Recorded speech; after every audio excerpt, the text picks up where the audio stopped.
자, 월요일 이 시간 여러분의 한 주를 열어주는 두 분 전문가 인사 나눠보겠습니다. 안녕하세요. 안녕하세요. 네. 네, 어려운 경제 정보도 쉽게 전달해드리는 경제 닥터 유재성입니다. 네, 안녕하세요. 안전하게 가정경제를 지켜드리는 경제보안관 김희진입니다. 네, 경제닥터 유재성 전문가, 경제보안관 김희진 전문가 반갑습니다. 어서 오세요. 네. 반갑습니다. 네, 오늘은 보험 가입 시 꼭 알아야 할 알릴 의무에 대해 이야기 나눠보도록 하겠습니다. 이거 굉장히 중요하다라는 이야기 항상 했었고요. 많은 분들이 알고 계실 거예요. 보험을 가입할 때 보장 내용 그리고 보험료에만 집중하는 경우가 많습니다. 근데 사실 보험 계약을 할 때 가장 중요한 부분 중에 하나가 바로 알릴 의무라고 전문가분들은 강조하시잖아요. 네, 맞습니다. 이미 알고 계신 동기분들도 계시겠지만 알릴 의무는 보험 가입자가 자신의 건강 상태나 직업 등 중요한 상황을 보험사에 정확하게 알려야 하는 의무를 말하는데요. 네.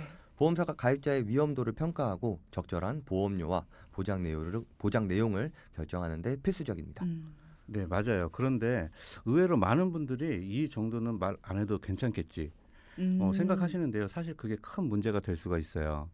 잘못하면 나중에 보험금을 못 받을 수도 있거든요. 그러니까요. 네. 내가 함부로 판단하면 안 된다라는 거를 늘 강조드립니다. 자, 그러면 보험에 가입할 때 알릴 의무, 그러니까 고지의 의무다라고 우리가 또 표현을 하는데 이걸 위반했을 때 어떤 일이 생기는지 잘 모르는 동기분들을 위해서 어떤 걸 알려줘야 될까요?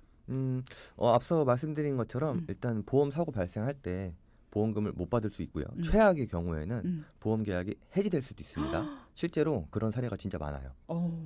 네, 실제 상담 사례를 몇 가지 말씀드리면요. 저희가 상담했던 분 중 한 분이 간편보험 가입 전 3개월 이내 건강검진에서 갑상선 양성결절 의심 소견으로 미세침 흡입 검사가 필요하다는 소견을 받으셨어요. 그런데 이분께서 아직 확진도 아니고 뭐 별거 없겠지 하고 알릴 의무 질문 중에 3개월 이내 추가 검사 필요 소견 여부에 아니오라고 답변을 하고 보험을 가입을 하셨죠. 그러니까 이런 치료가 필요해요가 아니라 이런 검사를 한 번 더 해보죠. 네. 뭔가 좀 의심스러우니까 검사 한 번 더 해볼까요? 라고 했는데 많은 분들이 뭐 검사까지 한 번 더 돈 들게 그리고 안 하시는 분들이 있어요. 맞아요. 네. 내가 검사 안 했으면 안 말해도 돼. 이런 경우들이 있거든요. 근데 그게 네. 문제가 됐다는 거잖아요. 그렇죠. 어떻게 됐을까요, 이분? 글쎄요. 가입 이후 이제 갑상선암 진단을 확진을 받고 보험금을 이제 청구하셨는데요. 네. 보험회사는 추가 검사, 재검사 필요 소견 미고지를 이유로 보험금을 미지급했고요. 계약도 해지했습니다. 이분의 경우 이제 계약이 해지되고 다시 보험을 가입하고 싶어도 갑상선암 진단 이력 때문에 당분간은 가입도 어려울 거고요. 야, 이분 같은 경우에는 추가 검사 해보자라고 했을 때 그 검사를 안 한 것도 굉장히 후회스러울 것 같고 맞아요. 이 이력을 말하지 않고 가입을 해서 내가 그동안 냈던 돈도 못 돌려받는 거잖아요. 일방적으로 이제 해지를 당하는 거니까 그러니까 이런 부분들도 너무나 속상하실 것 같고 후회가 될 것 같습니다.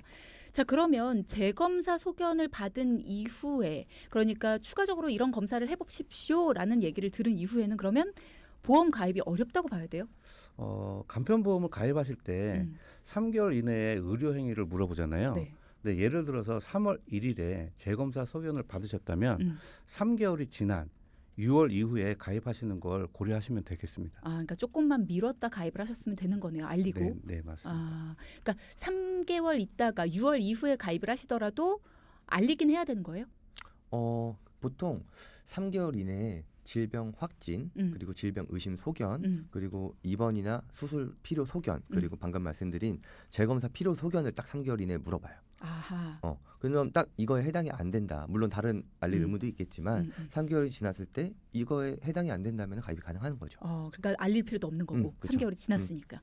그럼 이분 같은 경우에는 3개월만 지났으면 괜찮은 건데 3개월 이내였지만 굳이 뭐 이거 알릴 필요 없겠지라고 내가 판단을 해서 문제가 됐던 거다라는 거네요. 이런 경우도 있을 것 같아요. 만약에 본인이 예전에 병원에서 치료를 받긴 했어요.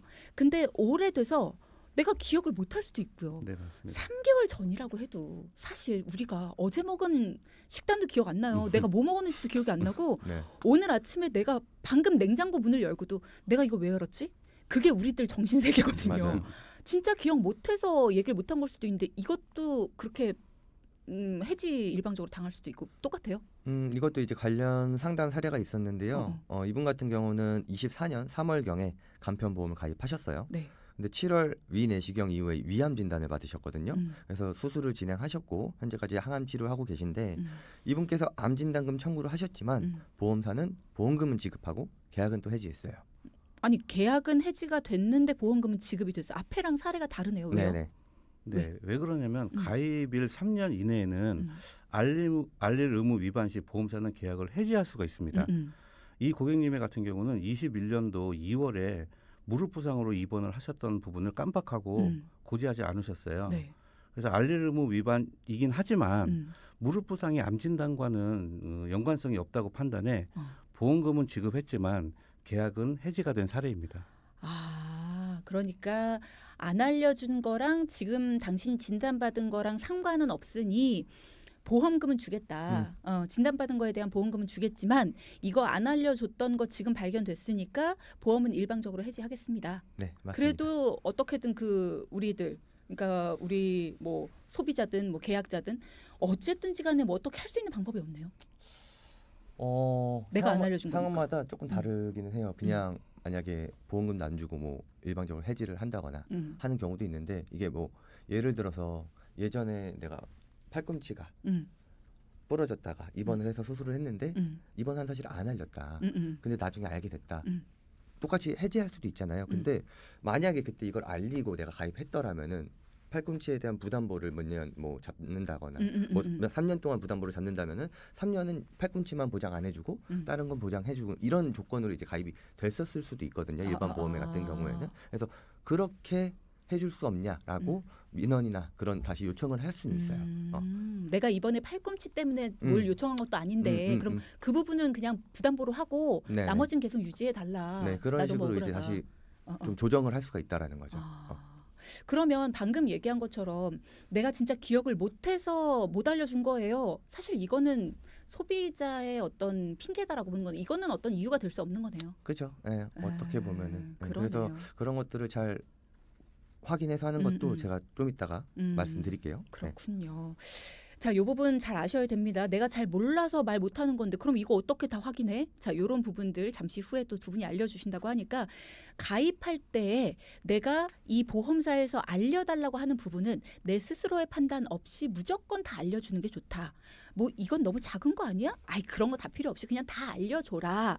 요렇게 알아두시면 되겠습니다. 그죠?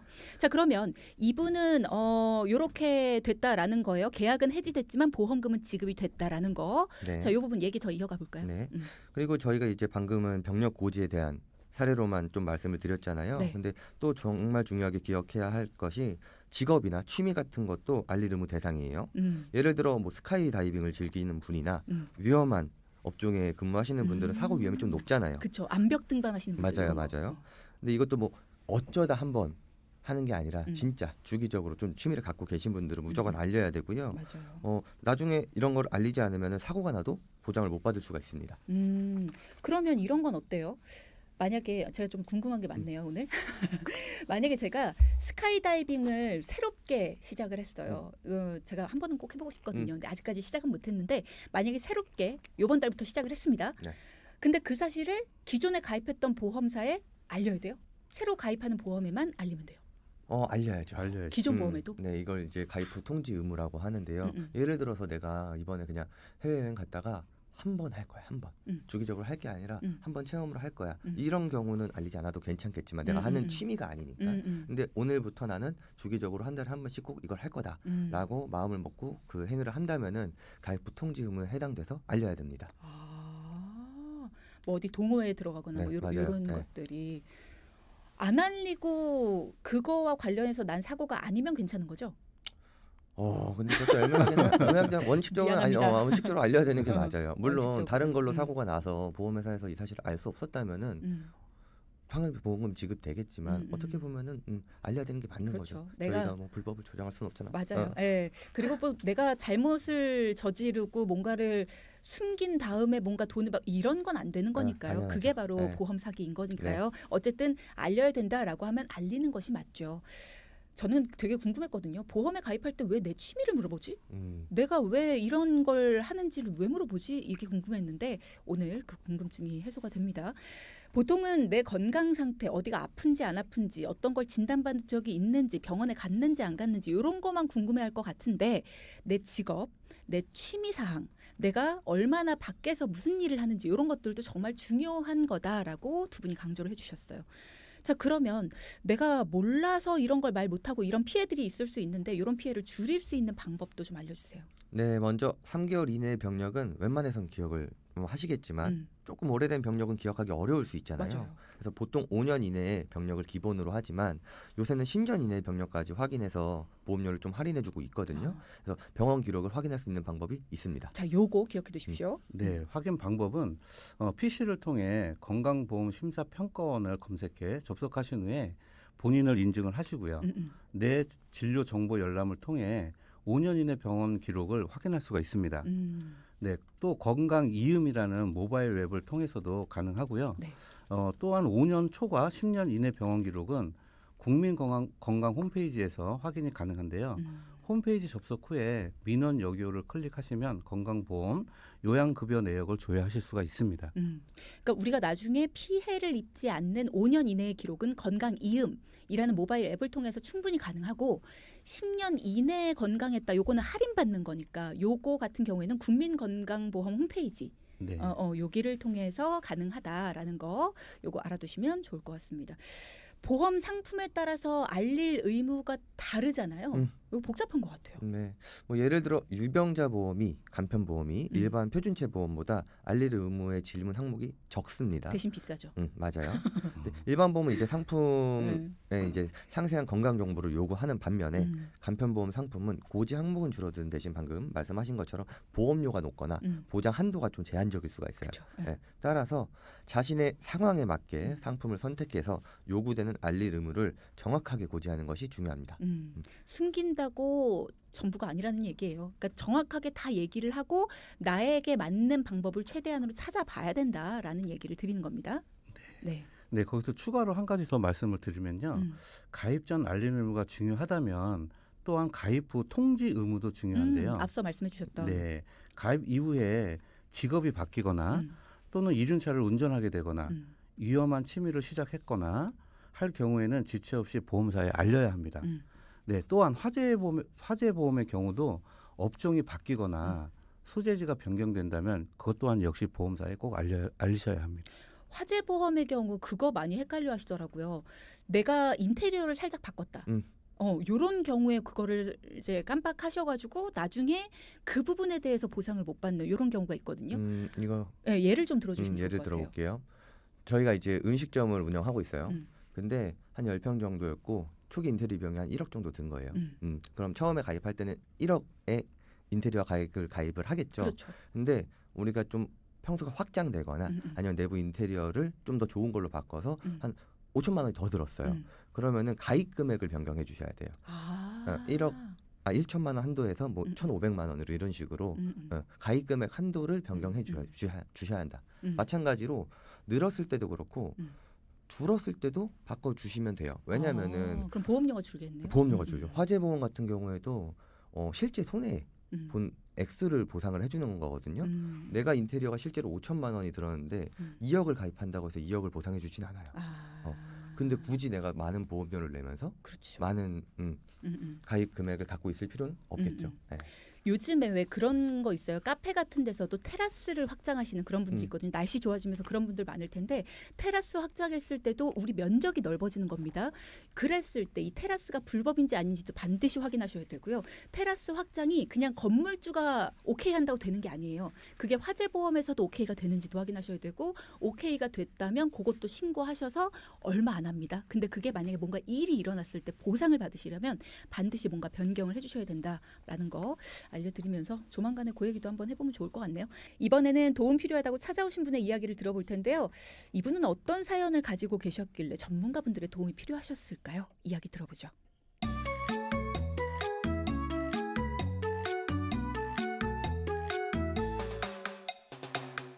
안녕하세요. 인천에서 호프집 운영하고 있는 50대 부부인데요. 저희 가족은 현재 실손보험을 제외하고 보험이 없어요.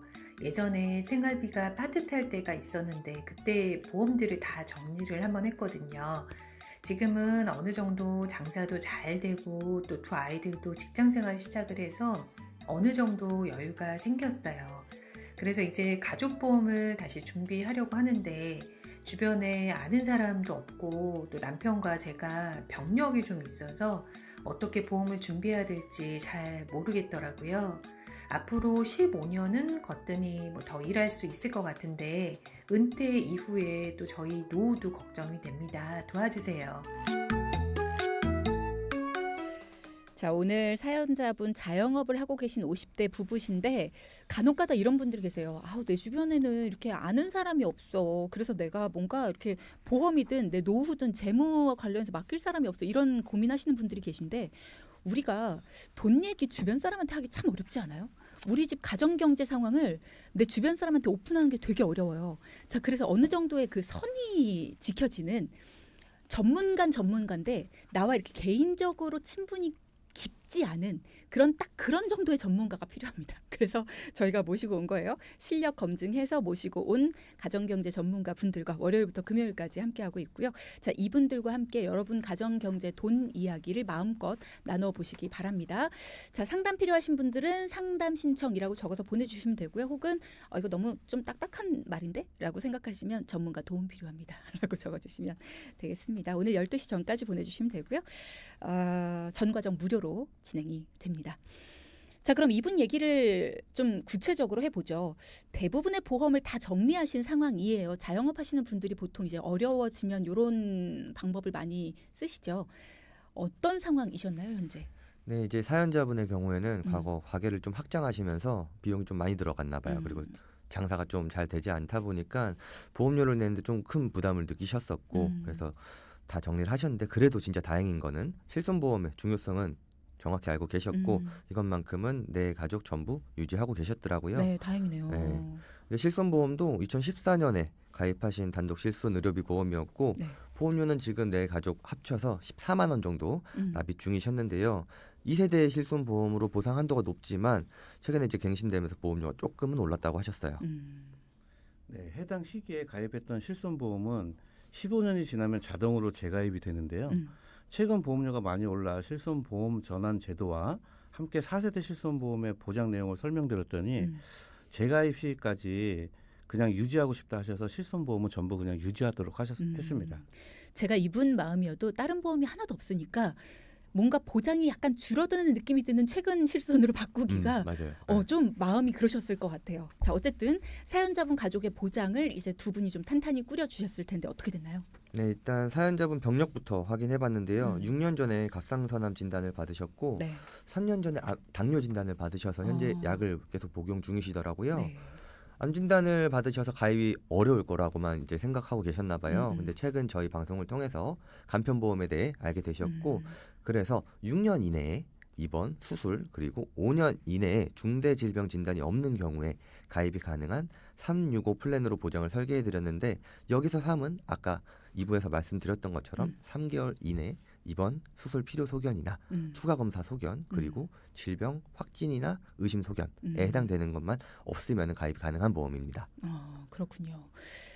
네. 네, 그래서 또 암 진단력이 있으셔서 재발을 걱정하시더라고요. 맞아, 암은 늘. 네, 그래서 암 진단금은 4천만 원과 건강보험 적용이 되지 않는 고가의 암 치료를 대비해서 매년 1회씩 10년간 치료비가 보장되는 암 주요 치료비 특약도 1,000만 원 준비해드렸고요. 네. 뇌 심장 질환 진단비 역시 2천만 원씩 준비를 해드렸고요. 가성비 특약인 혈전 용해 치료비와 수술비 특약도 빠짐없이 준비를 해드렸습니다. 그리고 이제 두 분이 함께 가게를 운영하시는데 한 분이 아프셨을 때 네. 간병에 대한 걱정이 좀 있으시더라고요. 그래서 간병인 특약도 함께 준비해드렸고 은퇴 시점을 고려해서 납기는 20년 납 그리고 100세 만기도 좀 고려를 해봤지만 보험료적인 부담이 좀 있어서 90세 만기로 비갱신형으로 준비해드렸습니다. 그래서 보험료는 한 18만 원 정도로 맞춰드렸고요. 네, 남편분은요? 네, 남편분의 경우는 고혈압약만 복용 중이셨는데요. 중간에 병원에 가셨던 생각이 안 난다고 하셔서 저희가 2부에서 설명드린 방법으로 조회를 해봤는데요. 건강 이음 이런 거. 네, 다행히 입원 수술력은 없으시더라고요. 그래서 아내분의 그 365 플랜보다는 저렴한 10년 무사고 간편보험인 3텐텐 보험으로 아내분과 동일하게 준비를 해드렸는데요. 네. 남성분이셔서 더 저렴한 플랜이었지만 보험료는 19만 5천 원으로 준비를 해드렸고요. 또 운전을 하고 계셔서 요즘 최신 운전자 보험까지 12,500원에 준비를 또 해드렸습니다. 이렇게 전문가분들 얘기를 듣다 보면 무슨 암호 같아요.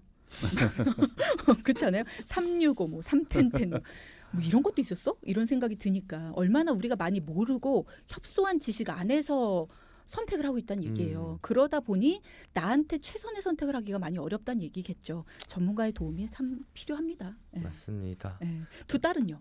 그래서 각각 이제 24살, 25살의 두 따님은 당연히 너무 건강하셨어요. 다행이에요. 네. 그래서 이제 10년 무사고 어른이 보험 플랜으로 준비를 해드렸는데요.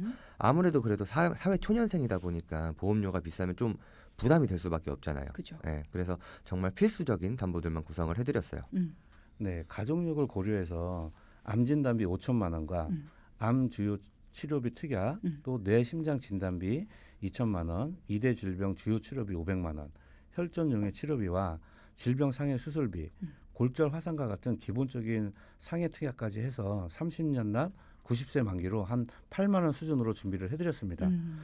또 향후 급여가 오르고 또 결혼을 해서 가정을 꾸린 이후에는 필요한 부분이 생긴다면 추가로 보장을 준비하기로 했습니다. 네, 이 두 따님 같은 경우에는 30년 납 90세 만기. 요거 들으시면서 어떤 분들은 우리 아들 딸은 20세 납 100세 만기 뭐 이렇게 했는데 이거 그럼 잘못된 건가? 이게 가정에 따라 다른 거예요. 네. 그렇죠. 그런 부분들은 여러분이 들으시면서 이런 해결책이 있었구나. 이런 것들은 또 들 수 있구나. 요렇게 그냥 들으셔야지. 저게 정답이야? 그럼 난 오답인가? 이렇게 들으시면 안 됩니다. 자, 보장에 대한 고민은 전부 해결을 해드렸어요. 그럼 이제 은퇴, 노후에 대한 고민도 해결을 해드려봐야죠. 네, 두 분이 진짜 장사하시면서 두 자녀분 양육하시느라 정말 고생 많으셨는데요. 정작 이제 자녀분들 다 키우고 나니까 노후 준비가 전혀 안 돼 있으시더라고요. 국민연금만 일단 납입을 하고 계셨고, 많아요. 그래서 이제 은퇴까지 남은 15년 동안 은퇴자금 잘 모아보기로 했습니다. 네. 네, 그래서 상품은 연단리 7% 보증형 연금으로 준비를 해드렸고요. 두 분 각각 100만 원씩 10년 납을 납입하도록 설정을 했습니다. 네. 그래서 원금은 1억 2천만 원을 납입을 하고 65세부터 매년 아내분은 991만 원, 남편분은 1,042만 원씩 2,033만 원을 수령하고요. 100세까지 수령을 하신다면 총 7억 1천만 원 정도를 수령하도록 준비를 해드렸습니다. 아니 근데 두 분이 100만 원씩 10년 납입 똑같이 납입을 했고 같은 상품에 가입을 했는데 여성분, 그러니까 아내분은 왜 금액이 더 적어요? 네, 이런 것 같은 경우는 이제 종신연금과 같은 상품에는 가입자의 기대 수명이라는 게 있거든요. 그래서 통계적으로 보면 여성의 기대 수명이 남성보다 길기 때문에 그렇죠. 네. 남성과 여성이 동일한 금액을 납입을 하더라도 수령액의 차이가 생기게 됩니다. 그래서 예를 들어 남성은 기대 수명이 짧아 상대적으로 더 많은 금액을 수령을 하는 거고요. 또 여성은 또 그만큼 또 기대 수명이 길기 때문에 그렇죠. 네, 적은 금액을 수령하도록 이렇게 되게 그렇게 설정이 되어 있습니다. 자, 노래 듣고 돌아왔습니다. 오늘 포인트도 짚어볼게요. 첫째, 가입 전 알릴 의무, 내 보험을 지키는 첫걸음입니다. 둘째, 가입 후 통지 의무 역시 잊지 말고 보험사에 꼭 알리세요. 네, 오늘은 알릴 의무 그리고 통지 의무에 대해서 이야기 나눠봤습니다. 오늘 유재성 전문가 김희진 전문가와 함께했고요. 두 분 고맙습니다. 감사합니다. 감사합니다. 네.